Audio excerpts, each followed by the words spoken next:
Hi friends, ಎಲ್ಲರಿಗೂ ನಮಸ್ಕಾರ. ಬನ್ನಿ ಫ್ರೆಂಡ್ಸ್, ಶಾರದೆ ಸೀರಿಯಲ್ನ ನಾಳಿನ ಸಂಚಿಕೆಯಲ್ಲಿ ಏನಾಗ್ತಿದೆ ಅಂತ ಒಂದು ಚಿಕ್ಕದಾದ ಪ್ರೋಮೋನ ನೋಡ್ಕೊಬರೋಣ.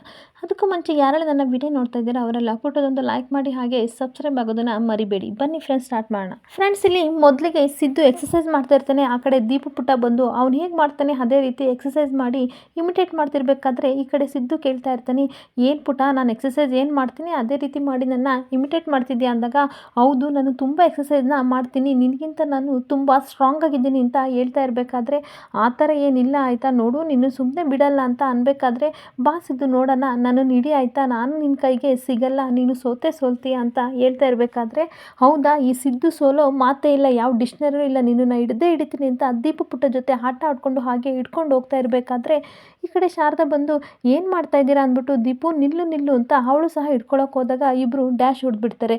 ಆಗ ದೀಪು ಪುಟ್ಟ ಅದನ್ನು ನೋಡಿಬಿಟ್ಟು ನಗಾಡ್ತಾ ಇರಬೇಕಾದ್ರೆ ಶಾರದಗೂ ಸಹ ಮುಜುಗರ ಆಗ್ತಾ ಇರುತ್ತೆ. ಈ ಕಡೆ ಸಿದ್ದುಗೂ ಸಹ ತುಂಬ ಮುಜುಗರ ಆಗ್ತಾ ಇರುತ್ತೆ. ಆಗ ಶಾರದಾ ಇರ್ತಾಳೆ, ಏನು ಮಾಡ್ತಿದ್ದೀಯ, ಏನು ನಗಾಡ್ತಾ ಇದೆಯಾ ನಮ್ಮನ್ನು ನೋಡಿ, ನಿನಗೆ ಜ್ವರ ಬೇರೆ ಬಂದಿತ್ತು, ಸಂಜೆ ಸ್ಕೂಲಿಗೆ ಹೋಗಬೇಡ ಅಂತ ನಾನು ರಜೆ ಹಾಕ್ಸಿದ್ರೆ ಇವಾಗ ಬಂದು ಆಟಾಡ್ತಾ ಇದೆಯಾ, ಇದಕ್ಕೆ ನಾನು ಇನ್ನು ಶಾಲೆಗೆ ಹೋಗ್ದಲೇ ರಜೆ ಹಾಕಿದ್ದು ಅಂತ ಹೇಳ್ತಾ ಇರಬೇಕಾದ್ರೆ, ಸಿದ್ದು ಬಾ ಪುಟ್ಟ ಇಲ್ಲಿ ಅಂತ ಕರೆದು ಮೈಯೆಲ್ಲ ಮುಟ್ಬಿಟ್ಟು, ಏನು ಪುಟ್ಟ ನಿನಗೆ ತುಂಬ ಜ್ವರ ಇತ್ತು, ಹಾಗಾದರೆ ನನಗೆ ಹೇಳಲೇ ಇಲ್ಲ, ಬಾ ಹಾಸ್ಪಿಟಲ್ಗೆ ಹೋಗೋಣ ಅಂತ ಕರ್ಕೊಂಡು ಹೋಗ್ತಿರ್ಬೇಕಾದ್ರೆ ಶಾರದಾ ಹೇಳ್ತಾ ಇರ್ತಾಳೆ, ಹಾಗೇನಿಲ್ಲ, ಕಷಾಯ ಕುಡಿಸಿದ್ದೀನಿ, ನೆನ್ನೆ ಜ್ವರ ಇತ್ತು, ತಣ್ಣೀರು ಬಟ್ಟೆ ಎಲ್ಲ ಒದ್ದೆ ಮಾಡಿ ನಾನು ಹಾಕಿದೆ, ಇವಾಗ ಸರಿ ಹೋಗಿದೆ, ಪರವಾಗಿಲ್ಲ ಬಿಡಿ, ದೀಪುಗೇನು ಇಂಜೆಕ್ಷನ್ ಹಾಕ್ಸೋ ಅವಶ್ಯಕತೆ ಇಲ್ಲ, ಅವಳಿಗೆ ಬೇರೆ ತುಂಬ ಭಯ ಇದೆ, ಅದಕ್ಕೋಸ್ಕರ ನಾನು ಮನೆ ಮದ್ದನ್ನೇ ಕೊಟ್ಟು ಹುಷಾರು ಮಾಡಿದ್ದೀನಿ ಅನ್ಬೇಕಾದ್ರೆ, ಆ ಥರ ಎಲ್ಲ ನೆಗ್ಲೆಕ್ಟ್ ಮಾಡಬೇಡಿ, ಈಗಿನ ಜ್ವರ ತುಂಬ ಇರುತ್ತೆ ಆಯಿತಾ, ಮಕ್ಕಳು ಹುಷಾರು ತಪ್ತಾರೆ ಅನ್ಬೇಕಾದ್ರೆ, ಹಾಗೆಲ್ಲ ಏನೂ ಇಲ್ಲ ಸಿದ್ದು, ನಾನು ಇವಾಗ ಹುಷಾರಾಗಿದ್ದೀನಿ, ನನಗೆ ಮೆಡಿಸಿನ್ ಅಂದರೆ ತುಂಬ ಭಯ ಅಂತಿರಬೇಕಾದ್ರೆ, ಸರಿ ಪುಟ್ಟ ಹಾಗಾದರೆ ನೀನು ರೆಸ್ಟ್ ಮಾಡು ಆಯಿತಾ, ಚೆನ್ನಾಗಿ ಅಮ್ಮನ ಮಾತನ್ನು ಕೇಳು ಅಂತ ಹೇಳ್ತಾ ಇರಬೇಕಾದ್ರೆ, ಶಾರದಾ ಹೋಗ್ತಾ ಇರಬೇಕಾದ್ರೆ ಆ ಸರನ ಕೊಟ್ಟು, ಇಷ್ಟು ದಿನ ನಾನು ಜೋಪಾನವಾಗಿ ಇಟ್ಕೊಂಡಿದ್ದೆ, ಇದು ನಿಮಗೆ ಸೇರಬೇಕಾಗಿದ್ದು, ಇದನ್ನು ನೀವು ತೊಗೊಳ್ಳಿ, ಆದರೆ ಹಾಕ್ಕೊಳ್ಳೋಕ್ಕೆ ನೀವು ತುಂಬ ದೊಡ್ಡವರಾಗಿದ್ದೀರಾ, ಆದರೆ ಇದನ್ನು ದೀಪು ಪುಟ್ಟು ಕತ್ತಿಗೆ ಹಾಕ್ತೀನಿ ಅಂತ ದೀಪಿಗೆ ಹಾಕ್ಬಿಟ್ಟು ಖುಷಿ ಪಡ್ತಾ ಇರ್ತಾನೆ.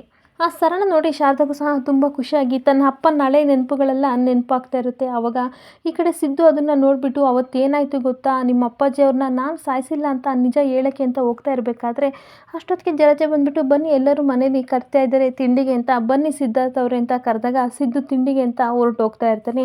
ಅಲ್ಲಿಗೆ ಆ ವಿಷಯನ ಬಿಟ್ಟೇ ಬಿಡ್ತಾರೆ.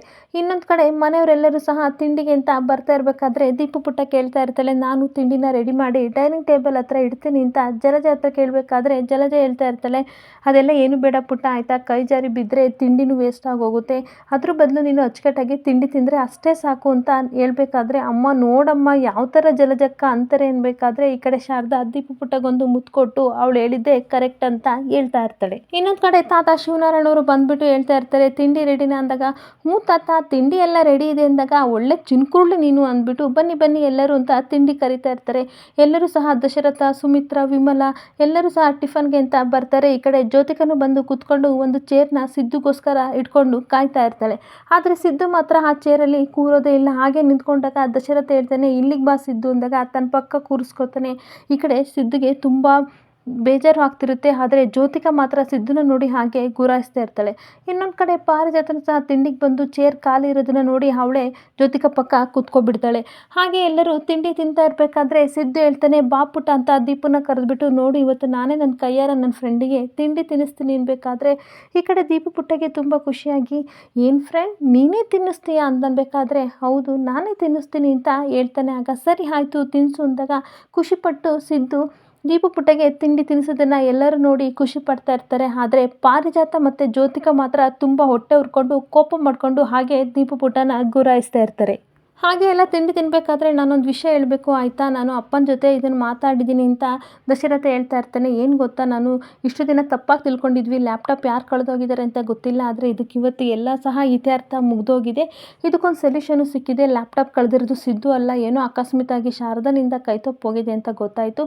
ಸೊ ಅದಕ್ಕೋಸ್ಕರ ನಾನು ಇಷ್ಟು ದಿನ CEO ಪೋಸ್ಟನ್ನು ನಾನು ಜ್ಯೋತಿಕಾಗೆ ಕೊಟ್ಟಿದ್ದೆ, ಇವನಿಗೆ ತುಂಬ ರೆಸ್ಟ್ಲೆಸ್ ಆಗಿದ್ದರಿಂದ ಸ್ವಲ್ಪ ಕಾಲಾವಕಾಶ ಕೊಟ್ಟಿದ್ದೆ, ಆದರೆ ಇವಾಗ CEO ಪೋಸ್ಟನ್ನು ನಾನು ಸಿದ್ದುಗೆ ಕೊಡಬೇಕು ಅಂತ ಅಂದ್ಕೊಂಡಿದ್ದೀನಿ, ಇದಕ್ಕೆ ಜ್ಯೋತಿಕಂದೇನು ಅಭ್ಯಂತರ ಇಲ್ಲ, ಅವಳು ಸಹ ಖುಷಿ ಪಡ್ತಾಳೆ ಅಂತ ಅಂದಾಗ, ಆ ಮಾತನ್ನ ಕೇಳಿ ಜ್ಯೋತಿಕಗೂ ಸಹ ತುಂಬ ಶಾಕ್ ಆಗುತ್ತೆ, ಹಾಗೆ ಪಾರಿಜಾತನಿಗೂ ಶಾಕ್ ಆಗುತ್ತೆ. ಆದರೆ ಮನೆಯವರೆಲ್ಲರೂ ಸಹ ತುಂಬ ಖುಷಿ ಪಡ್ತಾ ಇರ್ತಾರೆ. ಈ ಕಡೆ ಶಾರದಾ ಆಗಿರ್ಬೋದು, ಸುಮಿತ್ರಾ ಆಗಿರ್ಬೋದು, ವಿಮಲಾ ಆಗಿರ್ಬೋದು, ಮುರಳಿ ಆಗಿರ್ಬೋದು. ಎಲ್ಲರೂ ತುಂಬ ಖುಷಿ ಪಡ್ತಾ ಇರ್ತಾರೆ. ಆದರೆ ದೀಪು ಪುಟ್ಟನೂ ಖುಷಿ ಪಡ್ತಾ ಇರ್ತಾಳೆ. ಈ ಕಡೆ ಸಿದ್ದು ಮಾತ್ರ ಏನೂ ರೆಸ್ಪಾನ್ಸ್ ಮಾಡ್ದೇ ಹಾಗೆ ತನ್ನ ಪಾಡಿಗೆ ತಾನೇ ತನಗೆ ಅಲ್ದಿದ್ದ ವಿಷಯನೋ ಏನೋ ಇದು ಅಂತ ಸಂಬಂಧಪಟ್ಟ ರೀತಿ ದೀಪು ಪುಟ್ಟಗೆ ತಿಂಡಿ ತಿನ್ನಿಸ್ತಾ ಇರ್ತಾನೆ. ಆದರೆ ಈ ಕಡೆ ಶಾರದಾ ಮಾತ್ರ ಅಯ್ಯೋ ದೇವ್ರೆ, ಇವಾಗಾದರೂ ಸಹ ತಪ್ಪಿಲ್ಲ ಸಿದ್ದು ಅವ್ರದ್ದು ಏನು ಅಂತ ಗೊತ್ತಾಯ್ತಲ್ಲ, ಅಷ್ಟೇ ಸಾಕು, ಹೋಗಿದ್ದ ಸ್ಥಾನ ಮತ್ತೆ ಅವರಿಗೆ ಸಿಕ್ತಲ್ಲ ಅಂತ ತುಂಬ ಖುಷಿಪಟ್ಟು ದೇವ್ರ ಹತ್ರ ಪ್ರಾರ್ಥನೆ ಮಾಡ್ತಾ ಇರ್ತಾಳೆ. ಈ ಕಡೆ ಸುಮಿತ್ರನು ಸಹ ತುಂಬ ಖುಷಿ ಪಡ್ತಾ ಇರ್ತಾಳೆ. ಇನ್ನೊಂದು ಕಡೆ ದೀಪು ಪುಟ್ಟನ ಮಲಗಿಸೋಕ್ಕೆ ಅಂತ ಹೋಗ್ತಾ ಇರಬೇಕಾದ್ರೆ ದೀಪು ಪುಟ್ಟ ಅಮ್ಮ ನನಗೆ ನಿದ್ದೆ ಗೊತ್ತಿಲ್ಲ, ಒಂದು ಕತೆ ಹೇಳಿ ಅಂತ ತುಂಬ ರಿಕ್ವೆಸ್ಟ್ ಮಾಡ್ತಾ ಇರಬೇಕಾದ್ರೆ, ಸರಿ ಪುಟ್ಟ ನಿನಗೆ ಜ್ವರ ಬೇರೆ ಇದೆ ಅಲ್ವಾ, ತಡಿ ಸ್ವಲ್ಪ ತಣ್ಣೀರು ಬಟ್ಟೆ ಹಾಕ್ತೀನಿ ಅಂತ ತಣ್ಣೀರು ಬಟ್ಟೆ ಹಾಕಿ ಹಾಗೆ ದೀಪು ಪುಟ್ಟಗೆ ಹಣೆಗೊಂದು ಮುತ್ತು ಕೊಟ್ಟು ಕತೆನ ಹೇಳ್ತಾ ಇರ್ತಾಳೆ. ಹೇಳ್ತಾ ಹೇಳ್ತಾ ಒಂದೂರಲ್ಲಿ ಒಬ್ಳು ಪುಟ್ಟು ರಾಜ್ಕುಮಾರಿ ಇದ್ಲಂತೆ ಆಯಿತಾ. ಆ ಪುಟ್ಟು ರಾಜ್ಕುಮಾರಿನ ಹೊತ್ಕೊಂಡು ಹೋಗೋಕ್ಕೆ ಆ ಊರಿನ ಒಬ್ಬ ದೊಡ್ಡ ಕಳ್ಳ ಬಂದಂತೆ ಅಂತ ಹೇಳ್ತಾ ಇರಬೇಕಾದ್ರೆ ಈ ಕಡೆ ನರಸಿಂಹ ಮನೇಲಿ ಶೋಭಾಗೆ ಹೇಳಿ ಬಂದಿರ್ತಾನೆ, ಅವಳು ದೀಪನ ಕೊಡಲಿ ಬಿಡ್ದಲೇ ಇರಲಿ, ಆ ಶಾರದೆ ನನ್ನ ಮಗಳು, ಅವಳನ್ನ ನಾನು ಕರ್ಕೊಂಡು ಬಂದೇ ಬರ್ತೀನಿ, ನೀನು ಸಮಾಧಾನ ಆಗಿರೋ ಆಯಿತಾ, ನೀನು ಬೇಜಾರು ಮಾಡ್ಕೋಬೇಡ, ನನಗೆ ಮಕ್ಕಳಿಲ್ಲ ಅಂತ ನೀನು ಕೊರಗಬೇಡ, ಅವಳು ನನ್ನ ಮಗಳು, ನಾನು ಕರ್ಕೊಬರ್ತೀನಿ ಅಂತ ಈ ಕಡೆ ಶೋಭನ್ಗೆ ಸಹ ಮಾತು ಕೊಟ್ಟು ಬಂದು ಈ ಕಡೆ ದೀಪು ಪುಟ್ಟನ ಹೇಗಾದರೂ ಮಾಡಿ ಕತ್ಕೊಂಡು ಹೋಗಬೇಕು, ಹೊತ್ಕೊಂಡು ಹೋಗಬೇಕು ಅಂತ ಪ್ಲ್ಯಾನ್ ಮಾಡಿ ಮುಖಕ್ಕೆ ಮಾಸ್ಕ್ ಹಾಕೋಬಿಟ್ಟು ಹಾಗೆ ಯಾರೂ ಇಲ್ದಿದ್ದನ್ನ ಟೈಮ್ ನೋಡಿಕೊಂಡು ಮಿಡ್ ನೈಟಲ್ಲಿ ಬರ್ತಾ ಇರ್ತಾನೆ. ಈ ಕಡೆ ದೀಪು ಪುಟ್ಟಗೆ ಕತೆ ಹೇಳ್ಕೊಂಡು ಹಾಗೆ ಏನೋ ಕೆಲಸ ಮಾಡ್ತಿರ್ಬೇಕಾದ್ರೆ ರೂಮ್ ಒಳಗಡೆ ಎಂಟ್ರಿ ಕೊಟ್ಟೇ ಬಿಡ್ತಾನೆ. ಅಲ್ಲೊಬ್ಬ ಕಳ್ಳ ಬರ್ತಾನೆ. ಈಗ ಪುಟ್ಟ ರಾಜ್ಕುಮಾರಿ ಮನಗಿರ್ತಾಳೆ ಅಂತ ಶಾರದಾ ಹೇಳ್ತಾ ಇರುವಾಗಲೇ ಈ ಕಡೆ ಬಂದ್ಬಿಟ್ಟು ನರಸಿಂಹ ಏನು ಮಾಡ್ತಾನೆ, ಮುಖಕ್ಕೆ ಮಾಸ್ಕ್ ಹಾಕ್ಕೊಂಡು ಬಂದ್ಬಿಟ್ಟು ದೀಪು ಪುಟ್ಟನಿಗೆ ಹಾಗೆ ಸ್ಮೆಲ್ ಬರೋ ರೀತಿ, ಅವಳು ಜ್ಞಾನ ತಪ್ಪೋ ರೀತಿ ಮೂಗಿಗೆ ಮಾಸ್ಕ್ ಹಾಕ್ಬಿಡ್ತಾನೆ. ಅವಳು ಪ್ರಜ್ಞೆ ತಕ್ಬಿಡ್ತಾಳೆ. ಆವಾಗ ಎತ್ಕೊಂಡು ಹೋಗೋಕ್ಕೆ ಟ್ರೈ ಮಾಡ್ತಾ ಇರ್ತಾನೆ.